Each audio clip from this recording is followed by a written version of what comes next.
Okay, we'll go ahead and do a call to order and verbal roll call. Elborn here. Cabrera here. Good here. Gamelki here. Perry here. Jones here. Mijares here. Weatherford here. Okay, we'll go ahead and do the pledge of allegiance.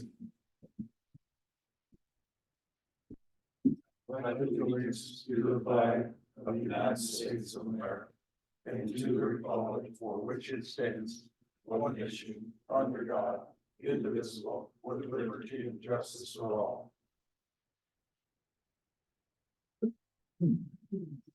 Hey. Do we have any additions, deletions, or corrections to the agenda from the board? Seeing none, hearing none. On the consent agenda, we have the minutes from April 9th. I will say that Michaela did a great job. Thank you. Our secretary, Mr. Bourne, reviewed them. I reviewed them, and then we also had the attorney review them since he opined on quite a few things. So they've been reviewed by at least 4 people. But if you want to take a few minutes, look through them, signal to me. Also, just be aware that the packets are posted on the city website. And there is a good feature with Civics Plus where you can sign up to get notified when things are posted for the DDA. So I suggest you do that because that'll help you know when it was posted. And then on the website, it actually allows you to download the packet. Eventually, we'll want to stop printing it out. Potentially, if we get in the habit of actually reviewing it online. So when the board is comfortable, I would entertain a motion to approve the minutes from April 9th. Bourne would move to approve the minutes of April 9th, 2024 as presented. Do we have a second? I just have one correction. Okay. On 4A, What page? page 2 of 24. Okay. I think that should read Mr. Cabrera, not Mr. Pettis.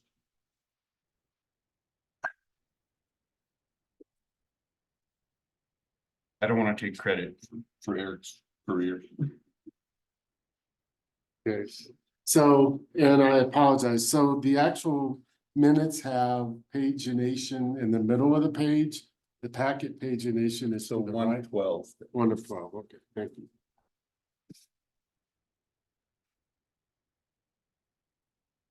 That is correct, so that's a great catch, Mr. Maharas.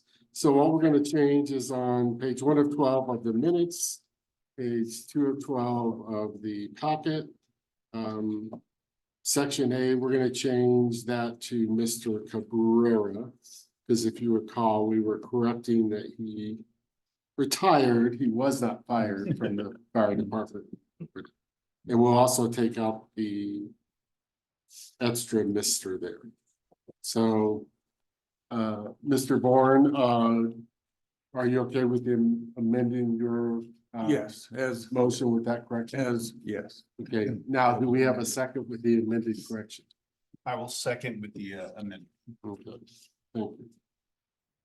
Is everyone, just give me a high sign that we're okay to go ahead and vote? Okay, so we'll go ahead and do a roll call vote. Bourne, yes. Cabrera, yes. Good, yes. Gamelki, yes. Perry, yes, Jones, yes. Mijares, yes. Weatherford, yes. thank you. Okay, we have no unfinished business. So, Tava update. Make sure you turn on the mic. It's not there. Well, just boom your voice. I know it's in Mark you. can do it. Good morning, everyone. Councilman Jones, it's great to have you on the DDA board. Thank you. I appreciate that, Rick. Okay, so there's 2 main things that have happened in the last month. Remember, about 45 days ago, we had 60 days ago, the news about Why don't you the big. either boom or use this mic here? Will it reach? Let's see if we know.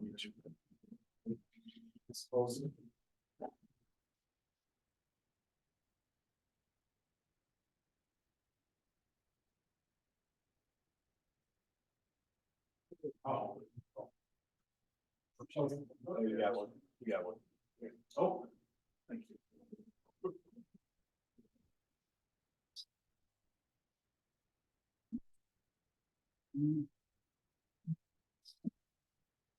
Sorry, we just need the recorded minutes. That's all right. The minutes. So recall 45, 60 days ago, we had some news from CDOT that they were gonna require a decel lane, eastbound on 24 and a lengthening of the stacking for the left turn lane westbound into Center Street. And, we were hoping that that would occur in phase 2 or phase 3. They're gonna require it for phase 1. So what we've done in the meantime, in this last month, 30 days, is we met with them just last week, and we presented a solution that we think is workable and doable. It's going to require design waiver, but the initial response was positive. So once we know that, then we'll be able to make a determination for sure about cost of doing all that. So that's being completed. We're going to be sending that in, that design. And the updated traffic report to CDOT. That'll probably happen in the next 10 days. So that's in process, that's moving forward, that's good.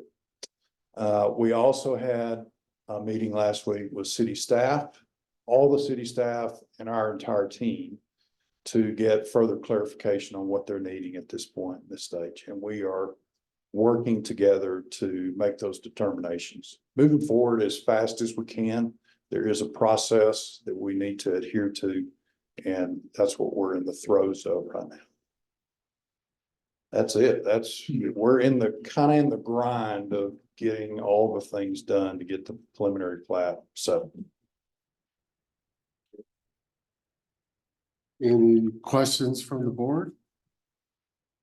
Hearing none, seeing none. Thank you for that update. You bet. Keep grinding. Yes, we shall. Okay, Netco. So this is on the agenda again. As you recall, this board voted to grant, to provide a grant to Netco for the use of a ladder truck. And in the last meeting, and in the meantime, the city has worked out the logistics of how that would work. As we punted to the city in terms of, we deferred to the city in terms of them figuring out how to get that grant over to Netco. And they have some other processes they still need to complete. But what emerged in the conversation for this board was a confusion over ladder truck versus training tower versus different messaging that different board members had heard. And so Board Chair Gomes and Chief Lambert are here, and they graciously showed up on a Tuesday morning just to provide us clarification. Good morning. Good morning. Thank you for inviting us. Let me just cut right to the chase. Our funding for your grant goes to a ladder truck, period. I can understand because there's always rumors about well, you're looking for a training tower also. And yes, we are. And was that a priority 3-4 weeks ago? Yes, it was. And it still is, but it's separate from what you're funding. It's a priority because we had a grant due to Senator Hickenlooper's office. The whole funding for the training tower is being requested through a congressional direct spending grant through Senator Hickenlooper's office. Because what happened last year is we put in for that same congressional direct spending grant. We were contacted by one of the senator's aides. We went through the process and went all the way to appropriations and we were denied. And they said, the reason you were denied is we don't see how you can ask for both of them. You need to pick one. And we feel at the senator's office, you would have a better chance of getting funded through that direct congressional spending for the training tower. So that left the ladder truck over here. How do we get funding for that ladder truck? Well, we had asked several different entities. We've Matter of fact, I had a meeting with, the city also, the city manager, and said, hey, we could use some funding for the ladder truck. Of course, we contacted, you after you contacted us and said, hey, some of these TIF funds could be directed your way in the amount of $150,000. And we said, sure, that'd be great. We contacted Karis, and that's an ongoing process to try and get funding for that ladder truck. During the city meeting, we actually told the city manager, look, if we get this money from the Downtown Development Authority, we're gonna redo our budget and match that and put that in a savings too. So please don't get confused that the money or the monies that we're putting aside for that ladder truck somehow involve the training tower. They don't, two separate entities. But it was a priority because we had deadlines on that grant to the senator's office to get that in. So I don't know whether that's what caused the confusion, but you know, we're here to answer any questions you have about Yeah. anything with the Yeah. ladder truck. Yeah, I think all we need is just, so it's on the record now that Netco one, for purposes of the DDA grant, are committed to the ladder truck. That, and if you can confirm that the Netco board voted affirmative for that initiative, and then also voted to match the funds from the DDA to start the savings account for the ladder truck. And absolutely, that did occur at our last meeting. Because I'm only one portion of that board, as you know, we voted on that. It was an affirmative vote to accept the funds, an affirmative vote that that money goes to a ladder truck. Okay. So it's my perspective, we have it on the record. It's consistent with what we voted for, and so I don't believe there's any action required for this board. But does any board member have any questions? And I'll be happy to answer any questions you have concerning that. I hear none, see no questions, so I think we're good. We're on the record, and so I believe the city manager now will start his processes forward to get this funding secured in your savings, and we're looking forward to raising funds for that ladder truck. Perfect, yeah, you know, I'm hoping some of these other entities step up as you have and understand the need for that in this community. So we'll keep plugging along. Okay, thank you very much for Thank showing you. up. Thank you. Good.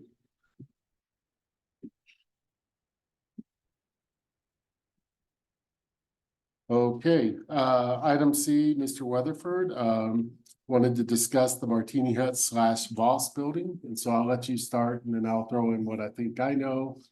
Okay, well, I didn't have any news about this. I just asked to have it on the agenda. We should discuss what's going on there, because I see nothing going on there. So, other than the little bit of activity that really we did the lifting on. What's going on there? Who's in contact with those people? What can we do about it? Okay, well, I could tell you what I know. What I know is that the owner and her son that own the building, she has been sick, and so for the last couple of months, they have not responded to requests from myself as chair asking what's going on. There was an issue with a sewage pipe that burst that spilled over into this building. The city reached out to them, and correct me if I'm wrong, and offered them an insurance claim, and they turned that down.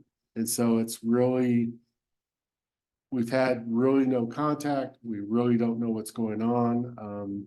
The last I heard, the mom's health was where all the focus is, and they haven't been thinking about the building at all. It's obvious. Yeah, so that's where we sit. I don't know, is there anything else to add? I'm looking Who's at our in city contact with manager. those people? So Huh? you've been stonewalled for months. Mhm. The staff in regular contact with anyone there? Do they answer your?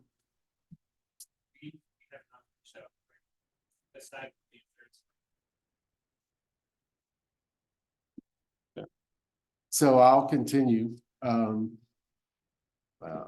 you know, the last messaging we got was my mom's sick and Yeah, how long ago was that though? about a month and a half. So my mom's sick and that's about it. Sorry, we haven't talked. And that's where it's left. So we'll continue to reach out to Mr. Wong, Houng. Hopefully I'm pronouncing it properly. I think that's where we're at. That's the update. All right, well, lacking any positive back and forth with them, what can we possibly do to hurry things along? It's kind of an open question to everybody. Even if we, I don't know if they want us to do any work to the building, are they willing to? Even if it was sided along those windows at the top and got rid of that flying paper, Yeah. at least it would look tons better. And a quick paint job. It would, I don't know, I mean, they could put a little bit into it and make it look a lot nicer than it does now. So I will say that when we were in contact, we gave them several local general contractors to reach out to at least get an assessment of what it would cost to bring the building up to whatever use they wanted. And they didn't follow through on that. Frankly, and this is just me talking from my other hat that I wear in the community. My perspective is the work that's required on the building, the potential asbestos, the roof penetration, now the issue with the sewage. I don't know, even parties that want to preserve it historically, I don't know that there's enough money to rehab that building. And then any significant rehab would require a complete code update, which would further bring the cost up. And then it doesn't meet the current code for setbacks and parking. And so I don't know that they have many options. We have discussed as a DDA in the past, the concept, again, the concept of does the DDA offer to acquire the building at their cost from several years ago and then get a KSU Brownfields grant to raise the building? You know, I would say that's still on the table for discussion only.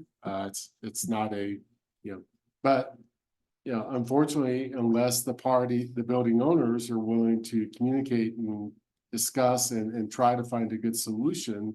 The other discussion that we had previously was the concept of condemning the building, which as a free market person, I have a hard time with that unless it's absolutely necessary. And I perceive that as a potentially problematic endeavor, but that's not something that the DDA, in my opinion, would want to start or has the ability to follow through on.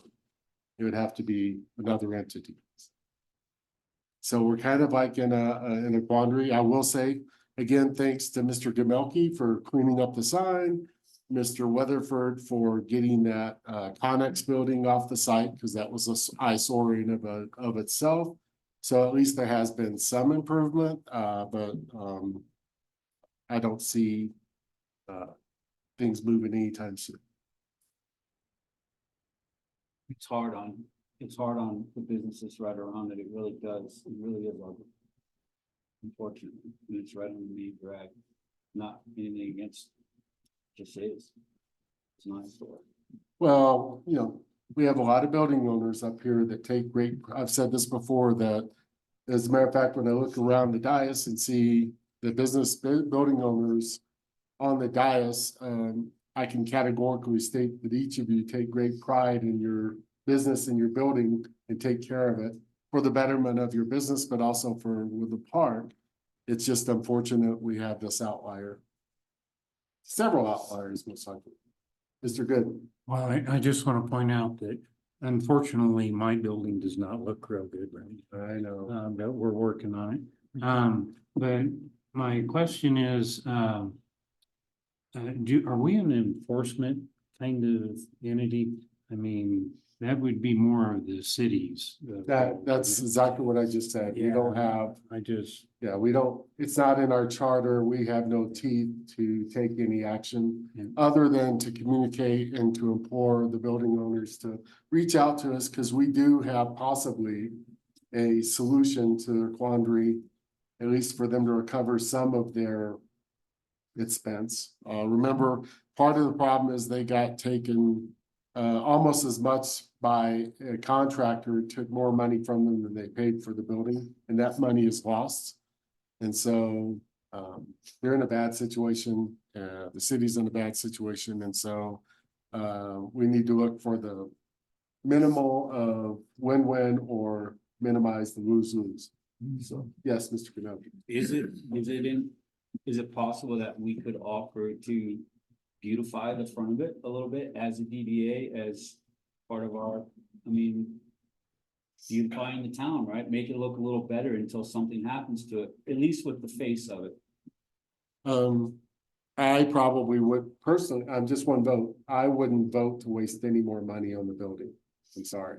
It's just only aesthetically, I know. so that when you drive by, it's only aesthetics. But Don't take a ton. But the building owner has to communicate first. That's the first problem we have to overcome. So until they're actually willing to sit down and look for solutions, that's not even an option. And it's something that is in our charter.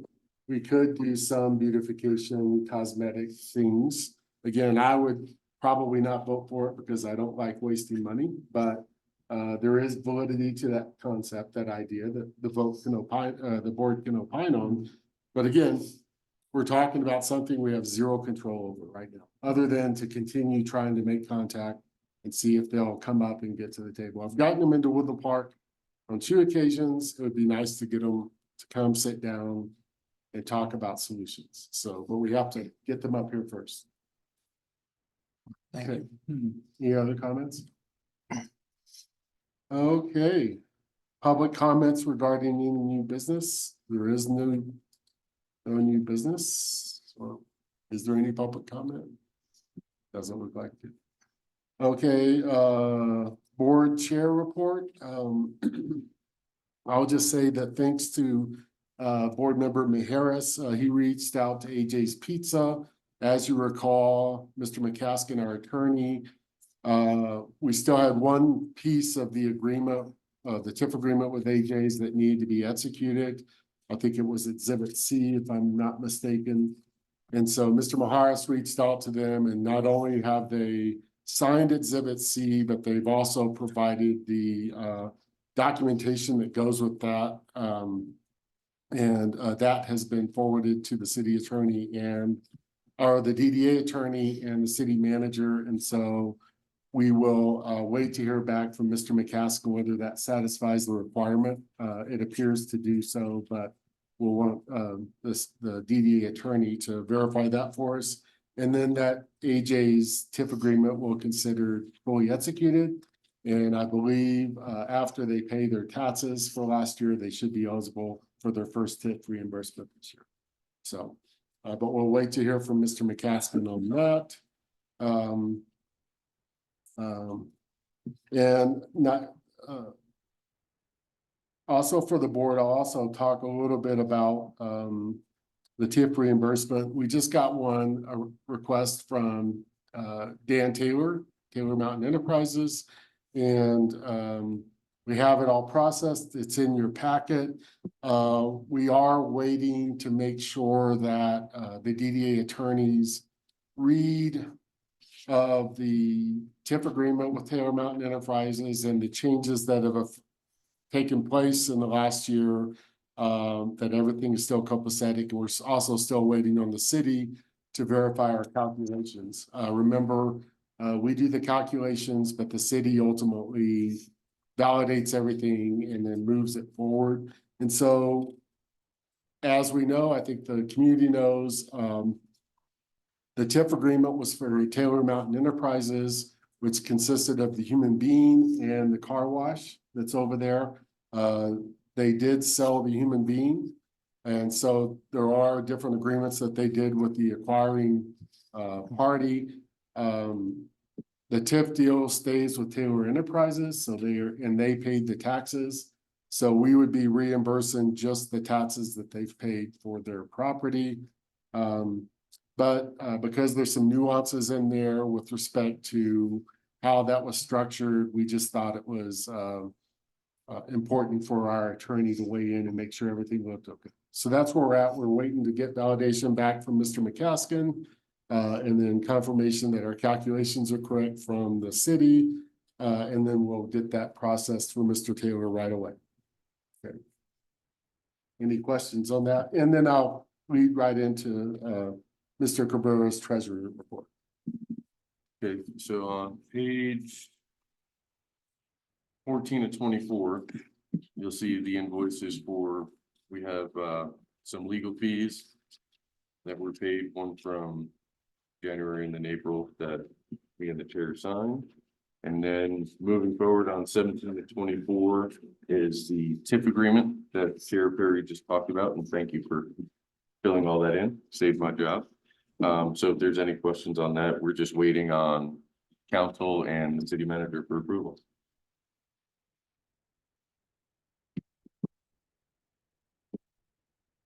Yeah, so just, we only go 3 or 4 of these TIF reimbursements per year at this point. So what you're seeing is the sheet that we worked with the city to come up with for requesting the TIF reimbursement.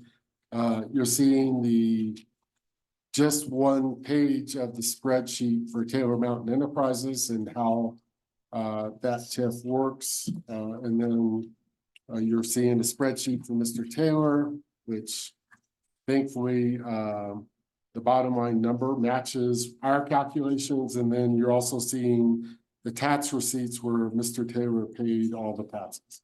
So it's very standard for a TIF reimbursement. So I think the only action we have is approval of, we would entertain a motion to approve the legal expenses and to table the TIF reimbursement until we get the readout from the DD attorney and city.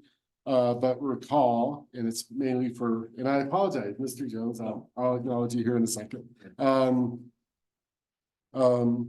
As you recall, this board is authorized, since we're doing it under dual control, that we're able to just pay these as they happen and bring them to get ratified. So most likely, this will be paid, the TIF will be paid before the next meeting, and we'll bring it back for ratification. Okay, so today we're just approving the legal expenses. So I'd entertain a motion to approve the legal expenses and accept Mr. Cabrera's report. Bourne would move to approve the legal expenses as presented.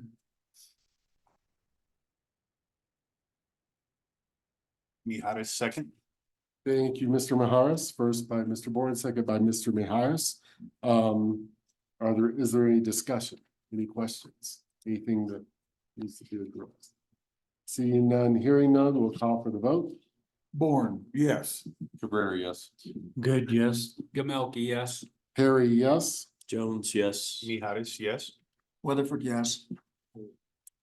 Final thing before I really move on from board chair report is welcome to Mr. Jones to the DDA board. He is a newly elected city council. I think he's going to be a great liaison for us. And as you know, a requirement to be on the DDA board proper is that you either own property in the district or you rent property in the district for your business. And I think that the fact that Mr. Jones and his wife are heavily invested in the downtown is a super positive for this board, but also the community. And I didn't hear whether you voted or not on the approval of the minutes, and you did. Okay. So that was a discussion. Yeah, no, I think with those, I think just going forward, and thank you for the welcome. I do think going forward, there's gonna be some discussion on whether I'm voting on issues that are gonna come before the city council. That, I think it's we've kind of discussed this informally that, those votes probably best where I abstain and allow that vote to be used up at the city council. So we'll have to navigate those waters a little bit, but Yeah, so for some background there, previous discussions over the last couple of years with the DDA attorney. Precedent had been established that the DDA liaison wearing two hats, one as city council, one as DDA board chair, whether they should vote or not. Well, the precedent was set that yes, they were allowed to vote on DDA matters, but I think Councilman Jones appropriately brought up that if he votes on an issue at DDA that could end up at the city council, he probably has to abstain at that point. And so I think where he's landed, or we've landed, is that it's better to abstain at the DDA to preserve his vote at council for any of those issues that could come up. So that makes more sense, and appreciate him bringing that up, and the attorney will opine on that and confirm that as well. So thank you, Mr. Councilman Jones. Have to get used to that. So, okay. Is there anything from any other board members who want to report anything? Bourne has nothing additional. Good. No, I have nothing else. Jerry, do we need to bring some chainsaws over and help you out? Well, the insurance person is arriving this morning and solved that. Yeah, it's amazing how many, I guess, arborists there are, because my phone is just ringing like crazy. Yeah, I even got a call and asked, how they reach me. I was like, well, you might welcome a call, but yeah. Yeah, well, hopefully that goes well for you and it's resolved quickly before our big busy season hits. Yeah, the sad part of it is that tree is stunning. And we're one of the few tree lots downtown. Yeah. And so I'm gonna baby the rest of them. Yep. Well, good luck in that process. Anything from Councilman Jones? Nope, nothing for me. Thank you. You have us nothing. Yeah, I've got a couple of comments. I guess I'm sitting here today listening to Mr. Weaver's report. I'm a little troubled that we're gotten into a rut here, that every month we hear about the trials and tribulations, or as we referred to today, the grind that these people are going through. And my observation over the years here is in the past, all the city staff department heads were at these meetings. Now we've got the city manager wearing 5 hats here today, and he's the only one here. And just to hear what these people are going through puts us, basically we're a support group for these people, which is not what was intended. And when you look back at the hardware store being built, the DDA did all the heavy lifting. The DDA did the subdivision and created the lot for the hardware store. And now we're simply sitting here listening to the trouble these people are going through. So I'm kind of wondering if we can get a little more, we could have had a decent discussion about the CDOT issues or maybe engineering issues here today, had these people been present. So I wonder if we should maybe try to have a little more productive discussion next month and have a few more people involved. Well, I guess as chair, I'm not, and this is just me, I'm not a big fan of talking about stuff that I can't have an effect on. I mean, I think we've made it clear to the TAVA group that any support they need from us to please reach out. I think they're in the entitlement processes. The only thing out of everything you just said that I've been thinking about a lot is I think I'm hearing out there that this deceleration lane should have been done prior to Woodland Hardware being built. That CDOT wanted it back then, and somehow it didn't happen. And it's being forced now at this juncture. And so that concerns me a little bit, because you're right. I think the DDA paid for the infrastructure for the hardware store Mhm. and Did did the all the work work. for the subdivision and did a lot of the heavy lifting on that project. It wasn't, that is not what we negotiated with the Tava Group. We did not negotiate any of those kind of things, but I would just say that this board stands ready to assist Tava in any way that makes sense that we could add value to. And conversation does matter if it helps to find solutions. So if this board can bring some ideas that might help Tava or the city or whoever's involved, then I would welcome that discussion.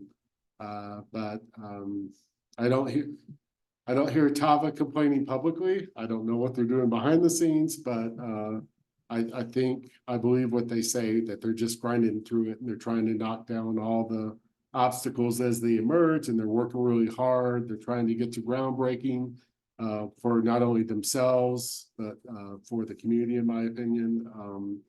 And time is money. I know the cost every single day that they don't break ground, their costs are going up and it's not getting cheaper. So yeah, I don't know what we can do talking about it other than. We sit around and talk about it, but I understand time is money and maybe we could be more helpful. Well, I guess I would challenge Tava and the city to tell us if there's some way we can help. So if you would contemplate how we can be constructive in this process to make this happen, we would welcome that input. Is that fair? That's fair. Any other comments? Okay. I don't know, did Mr. McCaskill ever join us? Okay, yeah, we didn't ask him. We try to minimize our legal expense and we didn't expect we needed him to listen in on our meeting this morning. So no city attorney's report. We're done. We A Bourne moves to adjourn. We are adjourned. Thank you, everyone. Thank you, Chair Gomes and Chief Callum.